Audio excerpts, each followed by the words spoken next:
various views, and let's put some of those now to Conservative MP and Crime and Policing Minister Chris Philp, who joins me. Thank you for joining us on the show. One question for you initially. If the young people who were caught committing these crimes, daubing buildings with graffiti, smashing bus shelters, if they refuse to tidy them up, what happens to them? Good morning. Good morning, Nick. Well, if they refuse to comply with the immediate restorative justice process, so it's called an out-of-court disposal, then ordinary criminal prosecution is available. In the example you just gave, daubing graffiti or smashing up a bus stop, that is, of course, criminal damage, which is a criminal offence. So if they don't accept the restorative justice process, then criminal prosecution will follow in the normal way. If they do agree to take down the graffiti, repair the bus shelter or whatever, who supervises them? Well, we're providing funding for the police to police all of this in the first instance, but then it will get organised via the. No. Oh, sorry. I was about to go on to say this sort of thing is then supervised by the probation service. So it will be probation. And how are we staffed on probation? Do we have enough people there? It's going to take more, I would imagine, more personnel, isn't it? Well, I think we're hiring more staff in that area. We're also hiring, of course, more police, and we're on track by the end of this month, just a few days' time, to have more police than we've ever had at any time in this country's history. Yes, that's after the numbers dropped, of course. We need to make that point. That's right, because, of course, the last Labour government left the country bankrupt. The previous peak number was in 2010. It was about 145,000. And we are on track to hit about 149,000 by the end of this month. The figures will get confirmed in a few weeks. But in 2019, it was 123,000, wasn't it? So under the Conservatives, under the Conservatives, you've taken it down a lot. Because of the awful financial mess Labour left behind, and we're now, thanks to the investment being made, we're going to have more police than we've ever had before, including about 4,000 more police than we had back in 2010, so record numbers. And we expect them to deal, of course, with serious high harm crime, but we also expect them to deal with antisocial behaviour, because the public expect to be able to walk down their road or visit their high street or go to their local park without feeling any sense of fear or intimidation. And that's why antisocial behaviour is very important. OK, so how many more probation officers is the country going to hire? Well, that's my colleagues in the Ministry of Justice are responsible for that. I think I saw some figures recently saying they were hiring 2,000 extra, but I'm speaking from memory, so please don't hold me to that. Would that be enough for a nationwide initiative in which we're going to watch people taking graffiti off walls and repairing broken bus shelters? Doesn't seem like a lot, does it? Well, of course, the idea is to be preventative and to stop it happening in the first place. So the hotspot patrolling that we're talking about in this plan will provide funding to have extra police officers and actually also council officers patrolling identified hotspots. And the idea of that is to prevent the antisocial behaviour happening in the first place, as well, of course, as dealing with the consequences if it does happen. So really, what we're aiming for here is prevention, because the public expect that the antisocial behaviour is prevented in the first place. People should be able to walk down their high street or visit their local park without any sense of fear, and that's why ASB is an important issue. Just lastly, on this aspect of this conversation, it says communities will be given a say in the punishment offenders face. How do you know communities want to have a say? Well, I think communities do want to have an input in the way that policing works. Well, I mean, certainly speaking as a constituency MP in South London, in Croydon, most people I talk to do have views on this. And actually, these issues around... And they want to say how people repair a pickup litter or repair bus shelters, yeah? I think people do have views on this. And actually, having elected police and crime commissioners, which we've had for the last 10 years now, does provide a good way for local opinions to get heard, because police and crime commissioners are responsive to their local communities, and I think have been very successful. And actually, when you talk to the public, antisocial behaviour is one of the things that gets raised the most often in a criminal justice context, because people, although it has thankfully reports of ASB have fallen in recent years, it is probably the most common form of disorder that the average member of the public experiences and encounters, and that's why we do take it very seriously, as well as the high harm crimes as well. So it would appear we're going to get tough on people who daub graffiti or smash bus shelters, but meanwhile I read at least 1,000 sex offenders have avoided criminal records over the past 2 years by apologising to their victims. These are called community resolutions. 1,064 cases in 2021 and 2022, including some involving the rape of children. So under your government, you're going to get very tough on graffiti, but not on child rape. How do you explain that? Well, no, I don't accept the characterisation of our approach to You've seen serious these sexual figures, offences. I'm sure.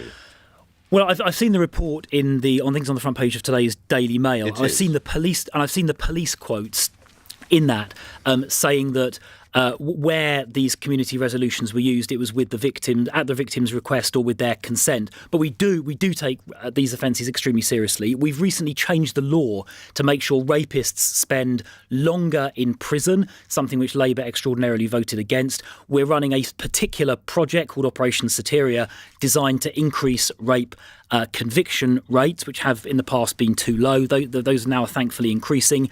The average sentence for rape has gone up under this government from, roughly speaking, 8 years to 10 years. So there is a huge amount of work going on to prosecute serious sexual offences and get convictions, and then make sure the perpetrators spend longer in prison. Well, that seems to be contrary to the Baroness Casey report, which I'm sure you read in detail last week. One officer telling Baroness Casey, rape detection rates are so low, quotes, you may as well say it's legal in London.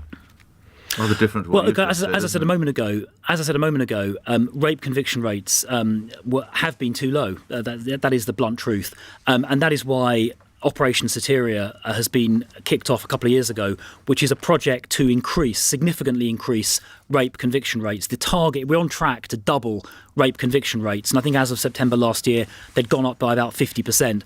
We're also looking to recruit and train more specialist officers who are trained in rape and serious sexual offences to further increase the charge and conviction rate. I would accept it has been too low. The charge rate has definitely been too low, and that's why these investments are being made to increase it, and why we want to put perpetrators who are convicted in prison for longer and keep them in prison for longer. All right, something Labour extraordinarily voted against. All right. Well, I think the voters will make their mind up about Conservatives and law and order, and possibly in 12 or 18 months' time. We're talking about the Baroness Casey report. Let's talk a little bit now about Dame Rachel de Souza, with whom I'm going to be speaking later on, Minister. And we learn that police are strip-searching children as young as 8. Your level of comfort with that? Well, I'm going to study Rachel's report very, very carefully. I'm concerned by the reports I've seen of it. It's important. So just to give the context, the reason that people sometimes get, adults and children, sometimes get strip searched is because drug dealers often coercively get people to hide drugs in intimate body cavities. And where they get young people to do that, often it's coercive, often those young people are being exploited. And it's vital that we identify that exploitation so the young people concerned can be safeguarded. Sometimes the only way of doing that is to search an intimate body cavity. When that happens, it's vital that it's done according to the codes of practice. And Dame Rachel's report identifies occasions when that is not happening. That deeply concerns me, and I'm certainly going to be taking that up with the policing community to make sure those codes of practice are being followed.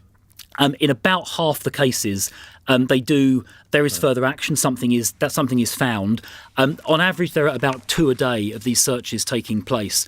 And I think 95% of the searches are on males, 75% are on people who are aged 16 or 17. But it is vital that it's done properly, and I'm deeply concerned about what Dame Rachel found, and I will be following it up. Last couple of points, Minister. Rishi Sunak will be urged today by Simon Hoare, Chairman of the Commons Northern Ireland Committee, to amend that immigration bill to make it humane as well as tough. This is legislation the controversial legislation, these routes would be created in tandem with other measures in the illegal immigration bill. Are you ready to listen to what Simon Hoare has been talking about? Well, of course, we already have a lot of safe and legal routes. We've brought 23,000 people or more over from Afghanistan legally. That's more legal entrance than any other European country. We've had, I think, over 200,000 people now from Ukraine, 25,000 people we brought over here safely and legally those from are Syria established programs, and surrounding aren't they? countries. They are, that's right. So Hong Kong, we do, the point I'm making, Hong Kong as well. Yes, I get those. Yeah, so the point I'm making is we do have established safe and legal routes. We've got refugee family reunion as well. So this country, the UK, has a lot of safe and legal routes established already. In terms of creating more, my own view is that we should fix the illegal immigration problem first, stop the boats, as the Prime Minister has committed, and then we can add in these additional additional safe and legal routes in addition to the ones that we have already. But we have a very, very good track record in this country of providing safe and legal routes. You've just listed some of them off: Hong Kong, Ukraine, Afghanistan, Syria. We can be proud of our track record on safe and legal routes. We need to stop the illegal immigration. So you're not ready yet to listen to other routes being established from countries I choose, just as Syria, just to choose one at random?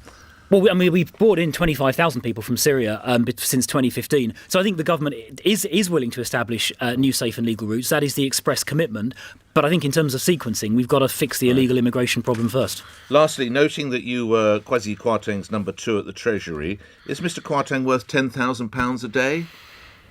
Well, listen, I would consider Kwasi a friend, but I don't think I'd be coughing up £10,000 for the pleasure of his views. What do we make of the some of your colleagues who've been caught in this sting, where I stress they're not doing anything illegal here, but one might debate the morality of making themselves available for these sums of money? Of course, Matt Hancock and Sir Graham Brady are others. Well, I thought it was a pretty unedifying spectacle, to be perfectly honest. I mean, Parliament sets these rules.